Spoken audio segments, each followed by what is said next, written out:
فَكُلَا مِنْ حَيْثُ شِئْتُمَا، تم دونوں کو میں کہہ رہا ہوں پوری جنت تمہارے لیے میں نے حلال کر دی، جہاں سے کھاؤ چاہو کھاؤ پیو.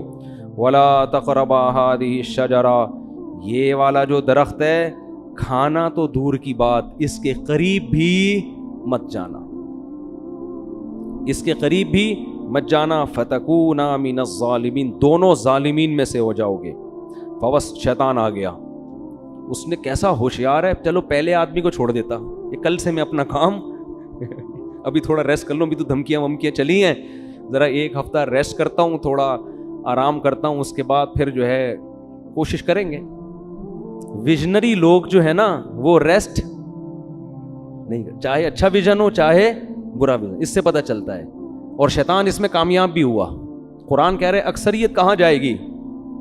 جہنم میں. شیطان نے جو کہا تھا نا کر کے دکھایا، لیکن بے وقوف یہ نہیں دیکھ رہا کہ میں بھی تو جا رہا ہوں ٹھیک ہے نا، یہ بے وقوفی ہے اس کی. اس نے کہا کوئی بات نہیں، ہم بھی جائیں گے، ان کو بھی لے کے مریں گے. تو اسی وقت سے شیطان نے کام اپنا شروع کر دیا. یہ جنت میں کیوں چلے گئے؟ قرآن کہتا ہے فوسوس لہما الشیطان، دونوں کو جا کے دل میں وسوسے ڈالنا شروع کیے شیطان نے، دل میں وسوسے. لیبدیہما ما وقال ما نہاکما ربکما عن ہذہ الشجرہ، ان کے دل میں جا کے خیالات ڈالے کہ دیکھو پوری جنت میں ہر چیز کھانے کی اللہ نے اجازت دے دی ہے، یہی والے پہ پابندی لگائی ہے، اس کا مطلب اس میں کچھ ایسی خاص چیز ہے جو دوسروں میں نہیں ہے. یہ انسان کی نیچر ہے کہ جس چیز سے روکا جائے نا، آپ تجربہ کر کے دیکھ لیں، گھر میں نا ایک الماری رکھیں اور ہر جو دراز ہوتی ہے نا اس میں کسی میں لاک نہ لگائیں، ایک میں لاک لگا دیں، اس میں کچھ بھی نہیں ہے، اس میں مری ہوئی چھپکلیاں ڈال دیں آپ. بے شک بچوں کو بولیں کہ اس کو نہیں کھولنا، بچے کسی کو نہیں کھولیں گے سوائے اسی کو کھولنے کی، ان کو ہوگا. وہ یہ شیطان وسوسے ڈالتا ہے، وہ نافرمانی کرواتا ہے.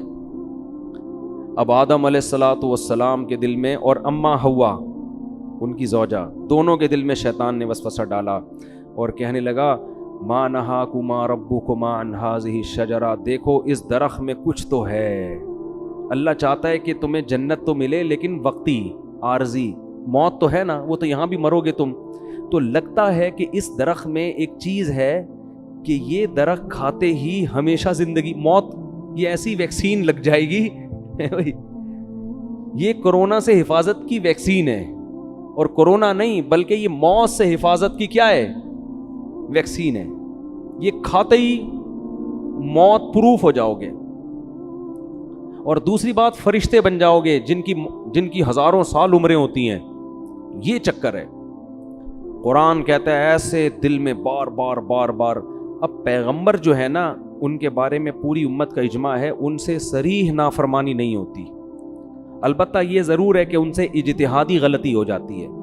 تو علماء کہتے ہیں کہ آدم علیہ السلام کے دل میں خیال آیا اور اماں حوا کے کہ اللہ نے یہ والا درخت منع کیا ہے نا، تو یہی درخت وہاں بھی اگا ہوا ہے، وہاں بھی اگا ہوا ہے، تو وہاں سے کھا لیتے ہیں، کیونکہ اللہ نے تو حاضی ہی کہا تھا یہ والا.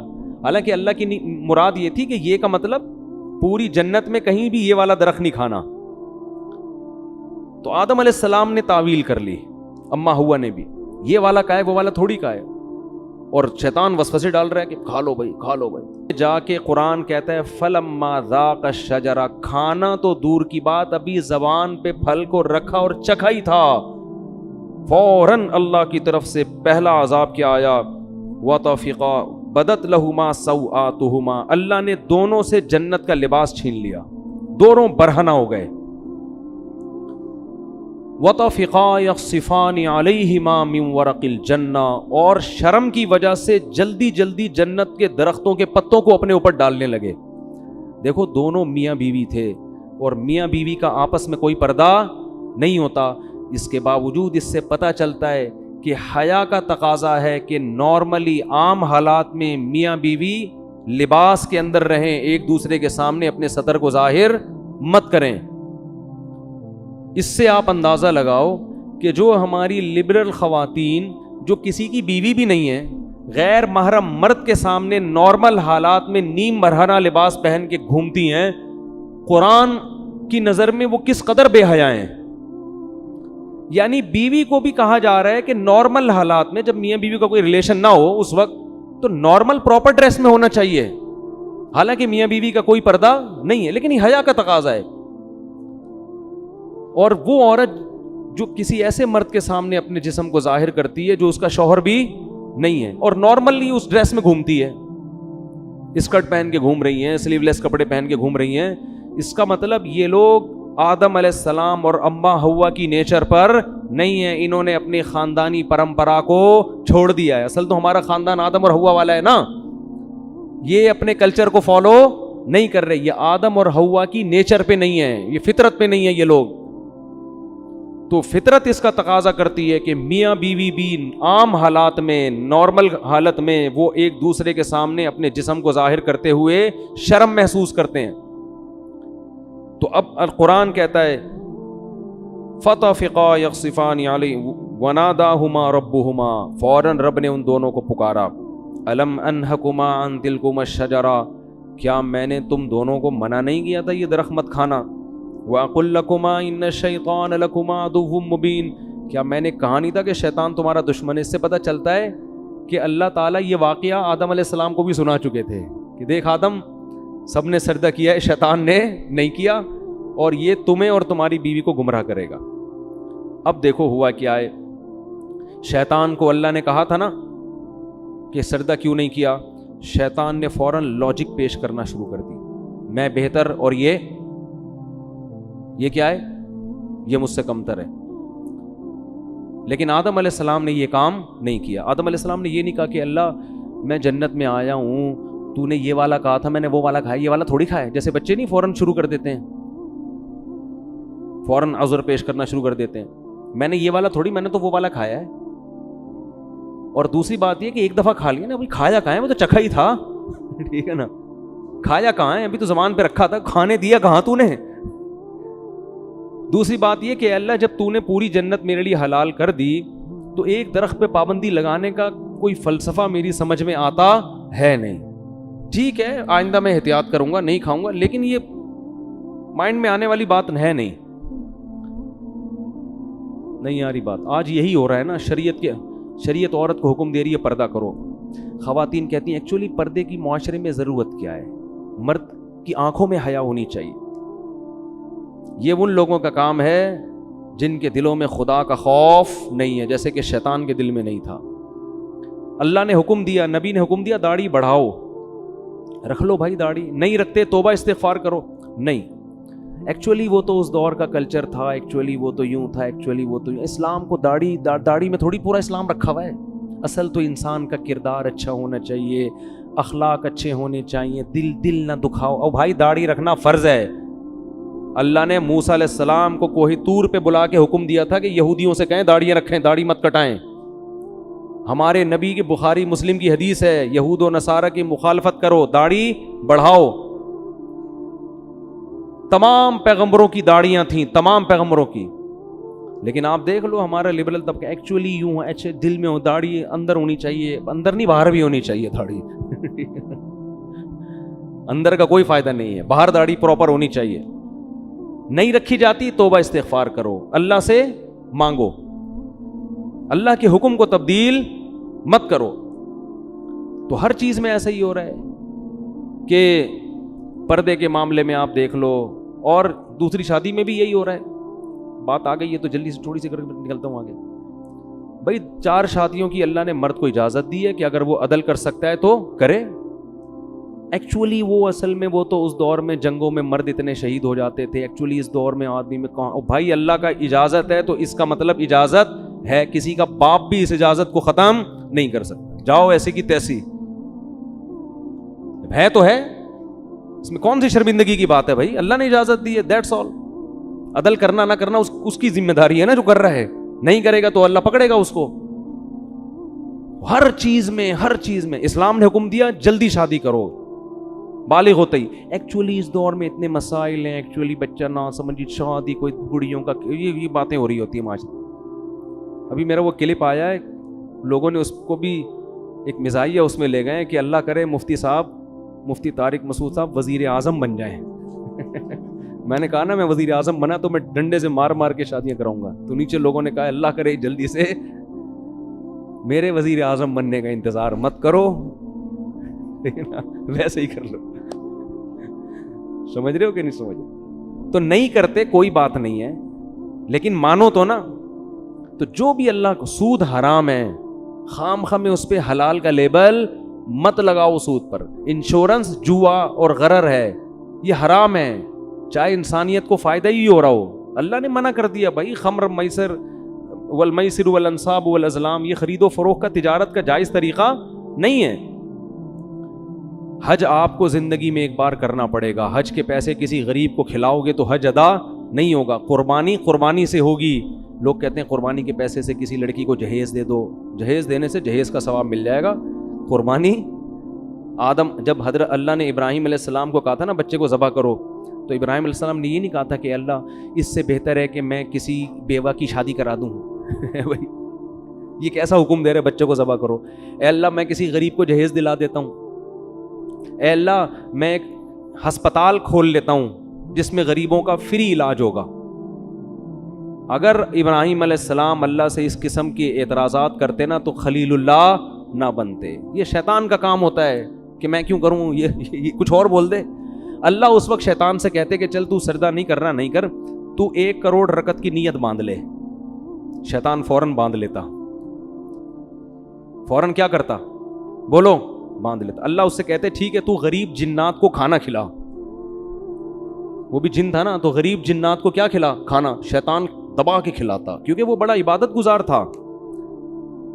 اس نے کہا سب کچھ کرنے کے لیے تیار ہوں, لیکن یہ حکم میری کھوپڑی میں آتا نہیں ہے. یہ جمعہ 8 دن آدم میرے سامنے پیدا ہوا ہے, میں پرانا عبادت گزار کب سے عبادت کر رہا ہوں, میں اس کو سجدہ کروں.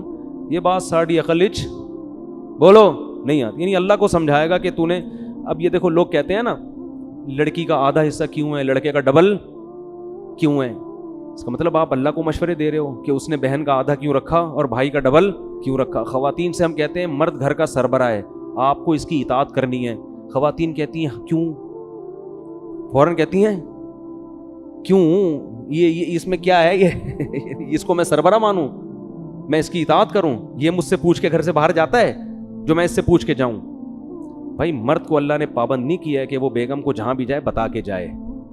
عورت کو پابند کیا ہے کہ جب وہ گھر سے نکلے گی میاں کو بولو بتا کے جائے گی. ہاں مرد بھی اگر بتا کے جاتا ہے تو ایک اچھا میاں کہلائے گا. وہ مارکیٹ میں جو آج کل شارٹ ہیں, اچھی بات ہے, اخلاق کا تقاضا ہے. جہاں جا رہے ہو بتا دو, کوئی غلط, کوئی بم پھاڑنے تھوڑی جا رہے ہو, کوئی چرس پینے تھوڑی جا رہے ہو, دوستوں میں جا رہے ہو, بتا دو بیگم میں ذرا بیٹھا ہوا ہوں. اخلاق کا تقاضا اور چیز. لیکن قانون کیا ہے کہ رخصتی عورت کی ہوتی ہے, آدمی کی نہیں ہوتی. وہ باؤنڈ ہوئی ہے. لیکن آج کل سسٹم الٹ, آدمی کی ایسی کی تیسی ہو جاتی ہے. کم بخت 2 منٹ نہیں کہیں بیٹھ سکتا, لوکیشن پہ پتہ چل رہا ہوتا ہے کہاں بیٹھا ہوا ہے اس وقت. پوری میپ پہ لوکیشن ڈالی ہوئی ہوتی ہے, اپنے بندے کا ڈی این اے ڈالا ہوا ہوتا ہے اس میں. تو لوگ پھر ڈپریشن میں آتے ہیں, یار گھر سے باہر کہیں آزادی ختم ہو گئی. تو اس کو اللہ نے پابند کیا ہے. ہاں پابند کا یہ مطلب نہیں کہ جیل خانے میں ڈال دیا, اب اس کو کہیں جانے ہی نہ دیں آپ, لیکن شوہر کو اعتماد میں لینا ضروری ہے. اب خواتین کہتی کیوں, ہم تو مرد کے برابر ہیں. بھائی اللہ نے نہیں بنایا آپ کو.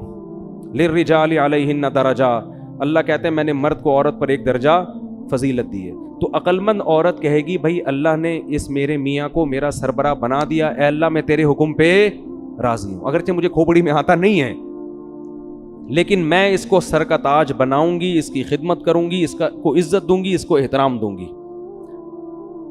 عقل مند عورت یہ کرے گی کس کو خوش کرنے کے لیے, اللہ کو, کہ بھائی یہ بھی مر جائے گا ایک دن تو مجھے اللہ اس پہ کیا دے گا, اجر, کہ تو نے اپنے شوہر کو راضی رکھا تھا. اور اللہ نے میاں کو پابند بنا دیا کہ سارا خرچہ کس کے ذمے ہے, تمہارے ذمے. اب میاں بیوی کو سمجھا رہا ہوتا ہے ایکچولی آج کل مہنگائی کا دور ہے, ایکچولی تم بھی جاب کرو, دیکھو گھر مل کے ایسے نہیں ہوتا, یہ ٹوپی ڈرامے ہیں بھائی.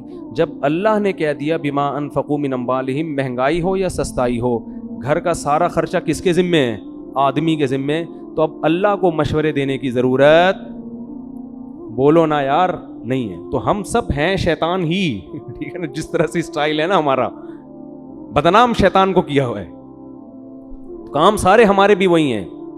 تو شیطان نے کہا تھا نہیں میری کھوپڑی میں نہیں آ رہا. آدم کو اللہ نے کہا میں نے منع کیا تھا مت کھانا. تو آدم علیہ السلام نے یہ نہیں کہا ایکچولی اللہ مجھے اصل میں کنفیوژن ہو رہی تھی تھوڑی, یہ والا یا وہ والا. تو اصل میں وہ نا نا نا نا نا نا جیسا ہی اللہ نے کہا میں نے منع کیا تھا, آدم نے کہا ربنا ظلمنا انفسنا. دونوں مل کے دعا مانگنے لگے میاں بیوی, اے ہمارے رب ہم نے اپنی جان پہ ظلم کیا, کوئی عذر نہیں, غلطی ہو گئی. وَإِن لَّمْ تَغْفِرْ لَنَا, اب بھکاری بن کے مانگ رہے ہیں اللہ اب تیرے رحم و کرم پہ ہیں ہم, تو چاہے تو شیطان کی طرح ہمیں بھی دھتکار سکتا ہے ہمیشہ کے لیے, لیکن ہم تباہ ہو جائیں گے. ہم کیا ہو جائیں گے؟ برباد. ہم پہ طرز کھا اور ہمارے اس جرم کو معاف کر دے. اللہ کو یہ کلمات اتنے پسند آئے, قرآن کہتا ہے ثم اجتباہ ربہ فتاب علیہ وہدا. 3 احسان کی اللہ نے آدم پر. ایک اجتباہ, آدم کو کی دوبارہ ویسے ہی سلیکشن ہو گئی جیسے پہلے, جیسے کسی عہدے سے برطرف کر دیا جاتا ہے نا, ایسا جو صاحب کو نکال دیا فوراً وہ عہدہ کیا ہو گیا؟ بحال. تو اللہ کی نظر میں آدم کا جو مقام تھا نا اس غلطی سے پہلے, اللہ کہتے ہیں اجتباہ, وہ مقام میں نے آدم کو دوبارہ دے دیا. ثم اجتباہ ربہ فتاب علیہ. نمبر 2, گناہ بھی معاف کر دیا. صرف دنیاوی لحاظ سے جو عہدہ ملا تھا وہ واپس نہیں ملا, بلکہ جو غلطی تھی وہ بھی معاف. اور پھر ایک اور احسان یہ کیا, وہدا, آئندہ کے لیے ان کو یہ توفیق دی کہ سیدھے راستے پہ چلیں اور ایسی غلطی نہ کریں. یہ تگڑی توبہ کی علامت ہوتی ہے کہ دوبارہ گناہ سے انسان کی حفاظت. ایسا بنا دیا کہ اب غلطی پروف ہو گئے. کیا ہو گئے؟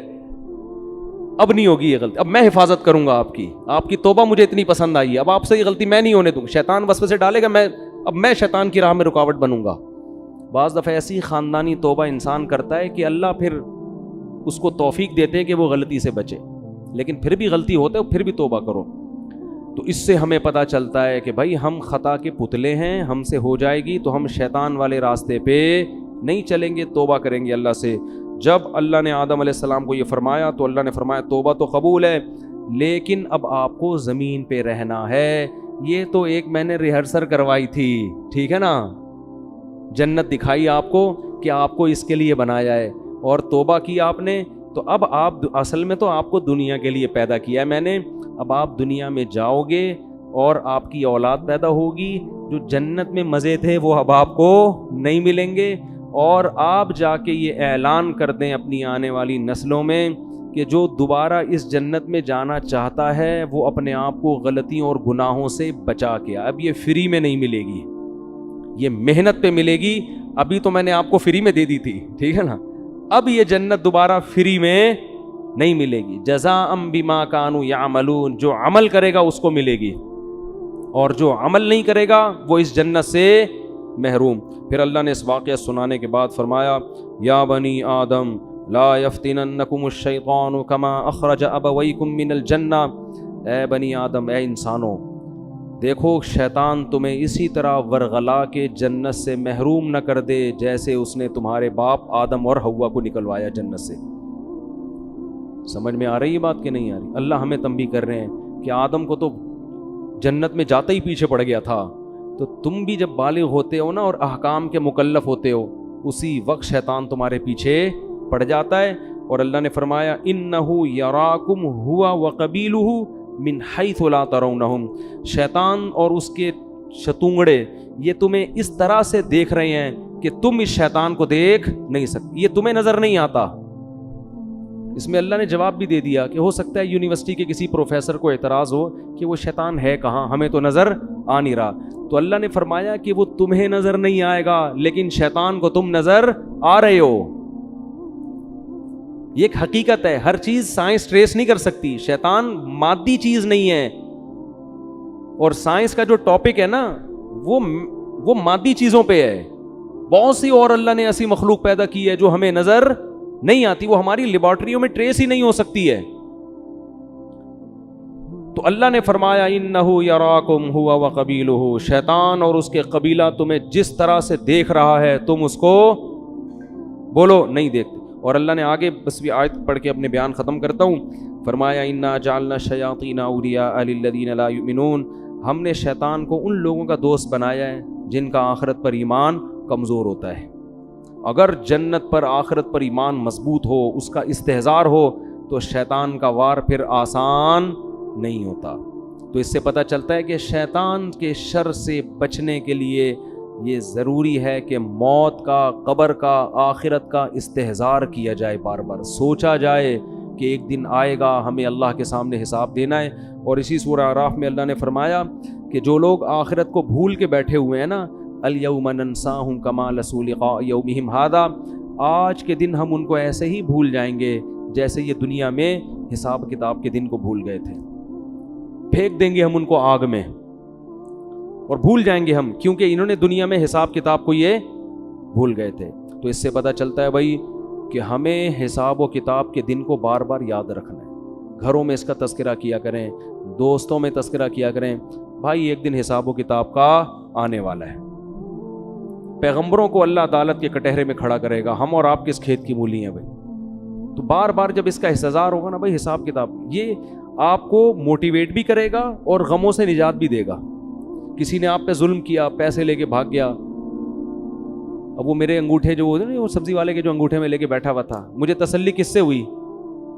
بھائی ایک دن حساب و کتاب کا آنے والا، مل جائیں گے آخرت میں وہ سبزی والا، بولو ملے گا۔ میں بولوں گا بیٹا کہاں ہے پیسے نکال، اب پیسے تو نہیں ہوں گے، اپنی نمازیں دے دے مجھے، ٹھیک ہے نا، میرے گناہ اپنے اوپر لاد لے۔